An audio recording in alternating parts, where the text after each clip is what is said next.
नमस्कार साथियों, स्वागत है आपका मेरे YouTube चैनल पर। आज की वीडियो में हम 5 और 6 अगस्त 2024 की करंट अफेयर के बारे में चर्चा करेंगे। वीडियो को शुरू करने से पहले आप सभी लोग चैनल को सब्सक्राइब कर लें। तो चलिए वीडियो को शुरू करते हैं। सबसे पहले हम देखेंगे दिग्गज भरतनाट्यम नृत्यांगना यामिनी कृष्णमूर्ति का 84 वर्ष की आयु में निधन हो गया है। इससे सीधा सीधा प्रश्न बन सकता है कि हाल ही में नृत्यांगना यामिनी कृष्णमूर्ति का निधन हुआ है, वह किस नृत्य से संबंधित थी? तो उसका आंसर हो जाएगा भरतनाट्यम कुचिपुड़ी। आगे इन्हें उम्र संबंधी समस्याओं से भी पीड़ित थी और लंबे समय से आईसीयू में भर्ती थी। आगे हम देखेंगे तो 5 अगस्त को सीडीएस जनरल अनिल चौहान ने नई दिल्ली में शीर्ष त्रिस्तरीय सेवा वित्तीय सम्मेलन की अध्यक्षता की है। तो इससे सीधा प्रश्न यह भी बन सकता है कि सीडीएस जनरल अनिल चौहान ने किस स्थान पर शीर्ष स्तरीय त्रिसेवा वित्तीय सम्मेलन की अध्यक्षता की है? तो इसका आंसर हो जाएगा नई दिल्ली। इस सम्मेलन का उद्देश्य क्या था? तो सशस्त्र बलों के वित्तीय मामलों में सामंजस्य और तालमेल को बढ़ाना इसका मुख्य उद्देश्य था। आगे हम देखेंगे तो 17 अगस्त को भारत द्वारा Voice of the Global South शिखर सम्मेलन के तीसरे संस्करण की मेजबानी किए जाने की उम्मीद है। वही 17 अगस्त को भारत द्वारा Voice of the Global South शिखर सम्मेलन का तीसरा संस्करण आयोजित हो जाना है, तो इसकी मेजबानी करने की उम्मीद भारत से है। शिखर सम्मेलन में जलवायु परिवर्तन, संघर्षों के प्रभाव और विकास के मुद्दों सहित प्रमुख चुनौतियों के समाधान पर ध्यान केंद्रित किया जाएगा। यह शिखर सम्मेलन वर्चुअल मोड में आयोजित किया जाएगा।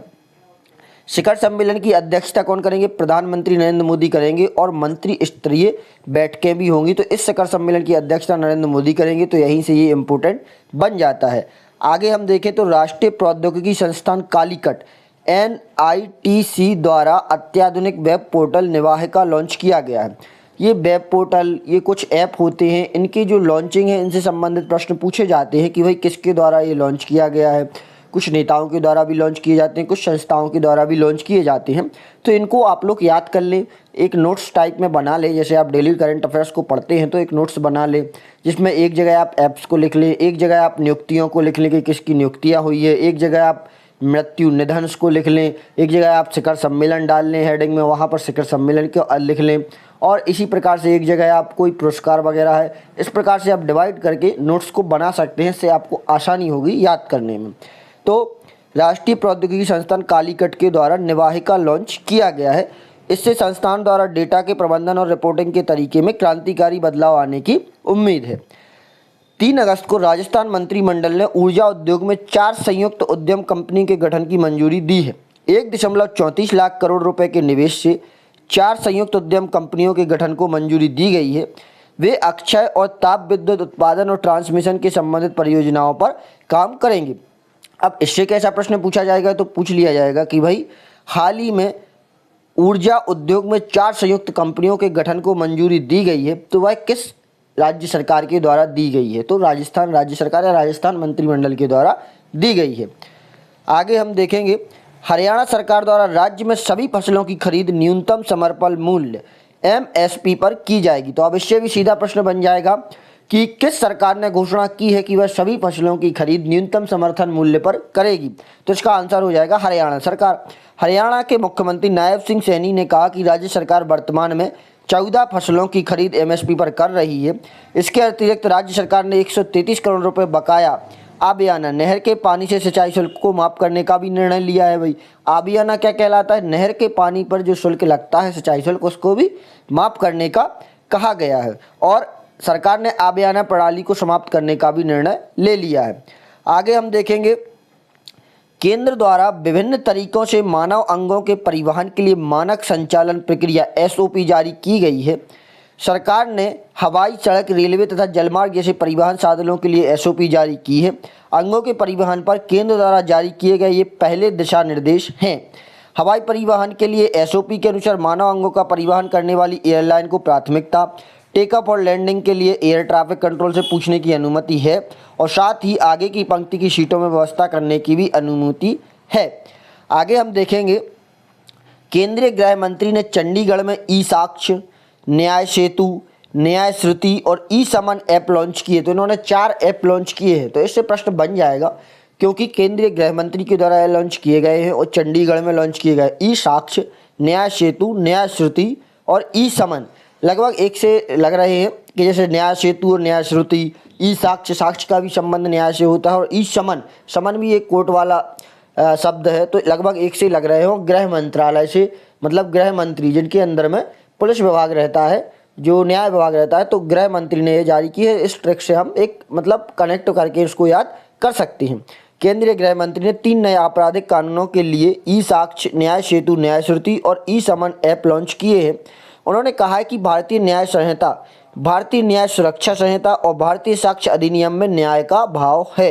ई साक्ष्य के तहत सभी वीडियोग्राफी, फोटोग्राफी और गवाही और ई एविडेंस सर्वर सेव की जाएगी। मैंने आपको बताया है कि भाई ये ऐप इसी से संबंधित है। गृह मंत्रालय मतलब सुरक्षा का जिम्मा रहता है। तो ई साक्ष्य का क्या है, इसमें वीडियोग्राफी और फोटोग्राफी ये सारी चीज़ों को सेव करके रखा जाएगा।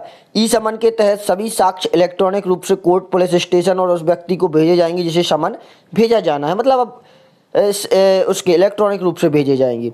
न्याय सेतु डैशबोर्ड पर पुलिस, मेडिकल, फॉरेंसिक, अभियोजन और जेल आपस में जुड़े रहेंगे और न्याय श्रुति के माध्यम से न्यायालय वीडियो कॉन्फ्रेंस के माध्यम से गवाहों की सुनवाई कर सकेगा, मतलब गवाह वीडियो कॉन्फ्रेंस से भी गवाही दे सकते हैं।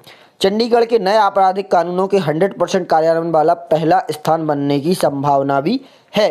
तो यदि यह पहला बनता है तो एक फैक्ट यह भी हो जाएगा कि भाई नए आपराधिक कानूनों के 100% कार्यान्वयन वाला पहला स्थान कौन सा है, तो चंडीगढ़ हो जाएगा।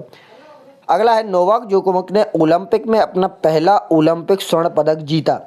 तो नोवाक जोकोविच ने अपना पहला ओलंपिक स्वर्ण पदक जीता है। नोवाक जोकोविच ने पुरुष टेनिस एकल फाइनल में कार्लोस अल्कराज को 7-6, 7-6-2 से हराया।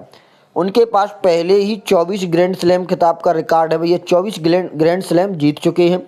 नोवाक जोकोविच ओलंपिक में पदक जीतने वाले सबसे उम्रदराज व्यक्ति भी बन गए हैं।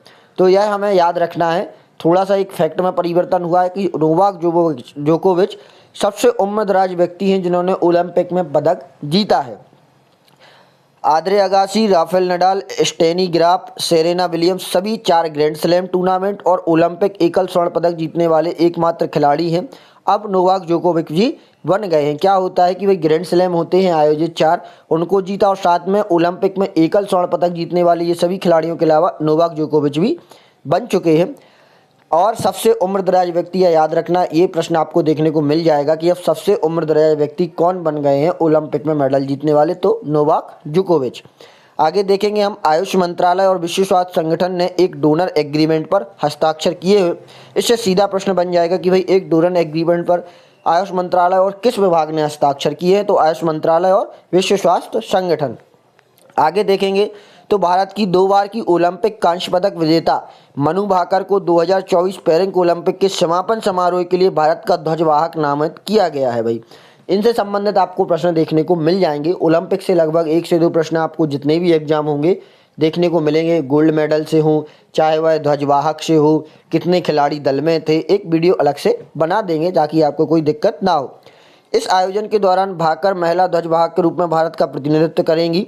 11 अगस्त को पेरिस ओलंपिक का समापन होना है। समारोह के लिए भारत के पुरुष ध्वजवाहक अभी तक पुष्टि नहीं हुई है। महिला ध्वजवाहक मनु भाकर बन चुकी हैं।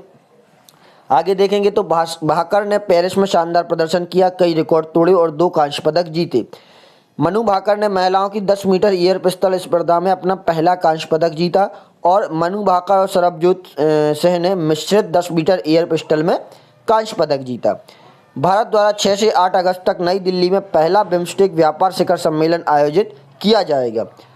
आगे देखेंगे हम बांग्लादेश की प्रधानमंत्री शेख हसीना ने इस्तीफा देकर बांग्लादेश छोड़ दिया है। वहां पर कई दिनों से प्रदर्शन चल रहे हैं जिस कारण से इन्होंने इस्तीफा दे दिया है और बांग्लादेश को छोड़ दिया है। बांग्लादेश के सेना प्रमुख जनरल बकार उज़्ज़मान ने कहा कि अंतरिम सरकार कार्यभार संभालेगी, मतलब यह अंतरिम सरकार का कार्यभार संभालेंगे बकार उज़्ज़मान। आगे हम देखेंगे तो भारत ने 2023 में वैश्विक कृषि निर्यात में 8वां स्थान बरकरार रखा है। भारत ने 2022 में अपने कृषि निर्यात में $55 मिलियन और 2023 में $51 बिलियन की गिरावट के बावजूद वैश्विक कृषि निर्यात में अपना 8वां स्थान बरकरार रखा है। ये रैंकिंग भी याद रखना है कि भाई कृषि निर्यात में कितनी रैंकिंग रही है, तो भारत की 8वीं रैंकिंग रही है। आगे हम देखेंगे सबसे अधिक लोगों के डमरू बजाने के लिए गिनीज बुक में उज्जैन का नाम दर्ज, महाकाल की नगरी है। भाई डमरू बजाने का सबसे बड़ा रिकॉर्ड बन गया है, भाई उज्जैन के लोगों के दर्ज हो गया है। 5 अगस्त को उज्जैन में वर्ल्ड रिकॉर्ड बनाया गया। महाकाल लोकपाल शक्ति पथ पर 1500 लोगों ने एक साथ 10 मिनट तक डमरू बजाया।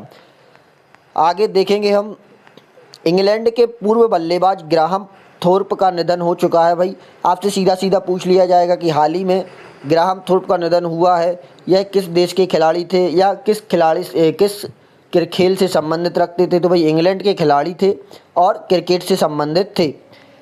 आशा करता हूं आपको वीडियो अच्छी लगी होगी, जानकारी पसंद आई होगी। जानकारी अच्छी लगी हो तो वीडियो को लाइक करें और चैनल को सब्सक्राइब करें तथा अपने सभी साथियों के साथ शेयर करें। धन्यवाद।